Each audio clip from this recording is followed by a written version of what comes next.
Today's episode contains violent descriptions that may not be suitable for young audiences. Listener discretion is advised.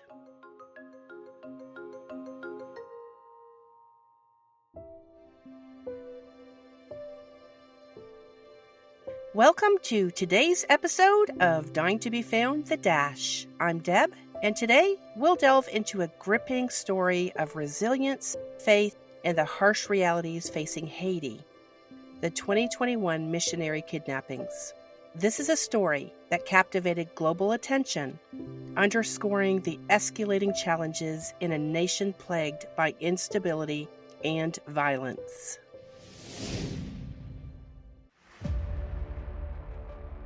Missionaries kidnapped in Haiti.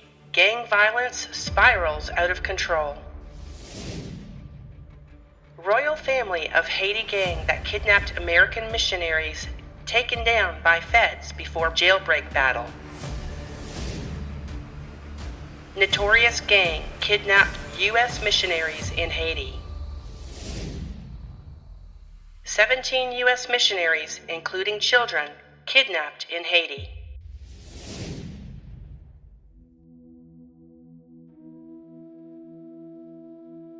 It all began in October 2021 when a group of 17 individuals, 14 missionaries, and 3 children were abducted near Port-au-Prince by the 400 Mawozo gang. This gang's name roughly translates to 400 inexperienced men. In today's episode, we'll take you through the events leading up to the crisis, the ordeal of captivity, and the extraordinary journey to freedom.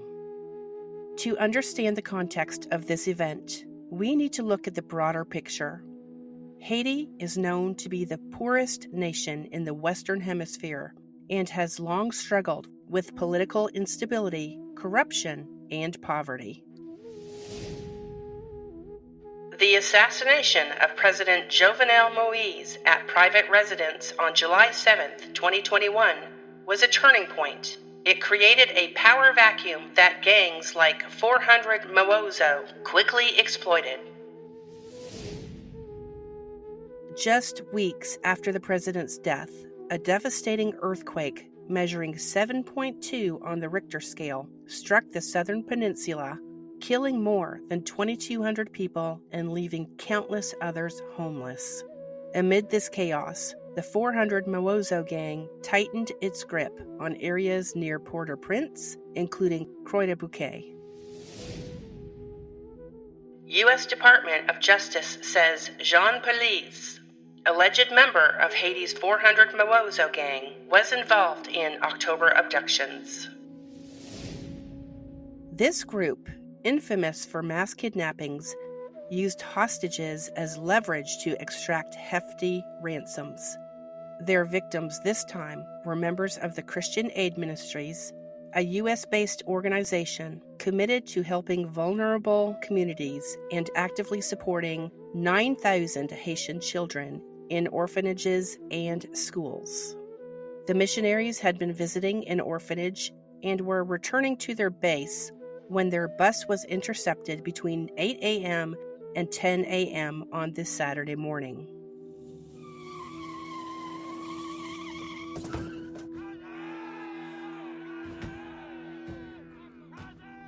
October 16th, 2021. A peaceful day turned into a nightmare when the missionaries' bus was stopped at a gang-controlled roadblock.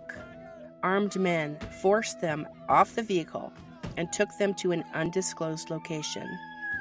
Among the group were 5 children ranging between the ages of 8 months to 15 years old.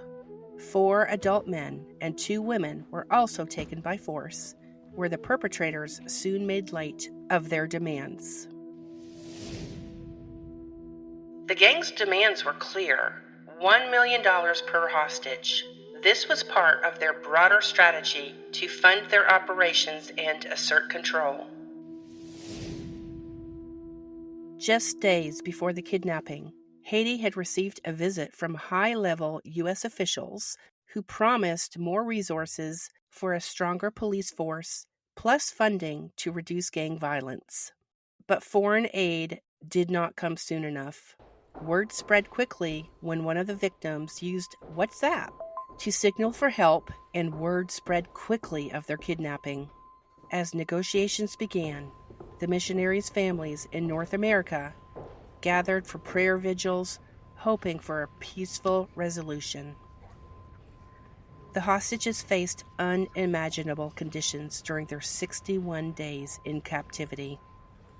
Although the kidnappers provided food and clean drinking water to the missionaries, the water used to clean dishes was contaminated, which caused many of the captive members to endure sores on their skin. The missionaries and their families drew strength from their faith, praying together and supporting one another. The hostages spoke to gang members on numerous occasions, even reminding the ringleaders of God's eventual judgment in days to come. The gang's reaction could not be verified, nor could the treatment of the hostages during this disparaging time. They never lost hope. Their faith and solidarity kept them going through those dark days. Back in Haiti, the crisis highlighted the broader issue of rampant gang violence. By 2021, kidnappings had surged by 300%, leaving the population paralyzed in fear. Because Haiti has one of the highest kidnapping rates in the world, the 400 Mawozo gang took advantage of a weakening police force in the wake of the president's assassination and proceeded to carry out nearly 800 kidnappings. President Mawozo's death left Haiti's political and social infrastructures vulnerable to gang activity, allowing gang members to infiltrate essential supply routes in and out of the country. Citizens demanded action, but with limited resources, authorities struggled to combat the gang's growing influence. After weeks of negotiations, a breakthrough came in November 2021 when 5 hostages were released. According to the Associated Press, an unidentified person paid an undisclosed amount to have these hostages released and was not affiliated with the non-ransom policy set forth by the U.S.-based missionary involved in this kidnapping. The final twist came on December 16th, when the remaining 12 hostages executed a daring escape. Under the cover of darkness, they were able to break through a barrier wall, walking in silence for miles toward freedom until they finally reached safety.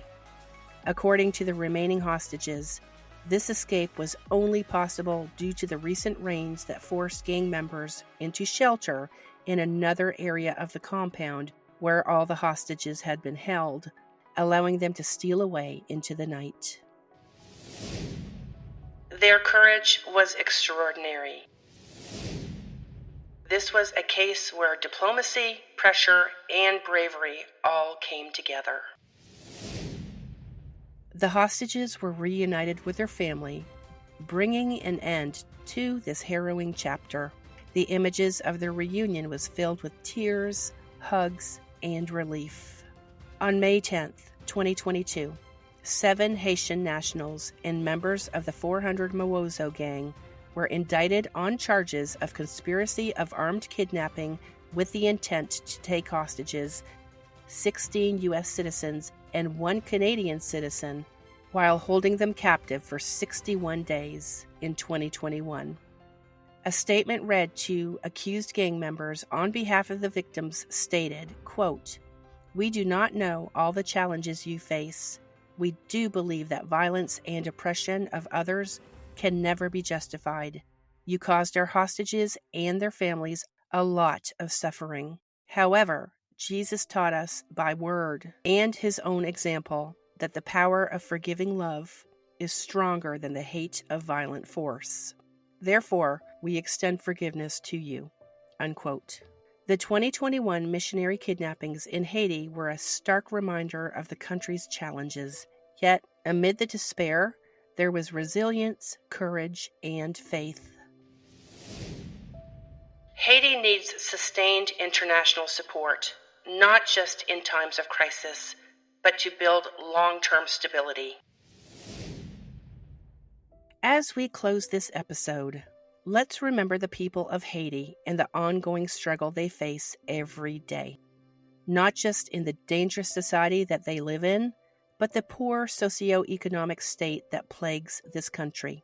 Consider making donations to those in need at hopeforhaiti.org or savethechildren.org, which you can also find in our show notes. In the meantime, thanks for listening to Dying to Be Found and Dying to Be Found the Dash.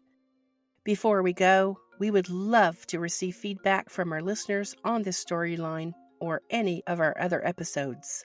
If you have a storyline you would like to hear, email us at dying2befound@gmail.com.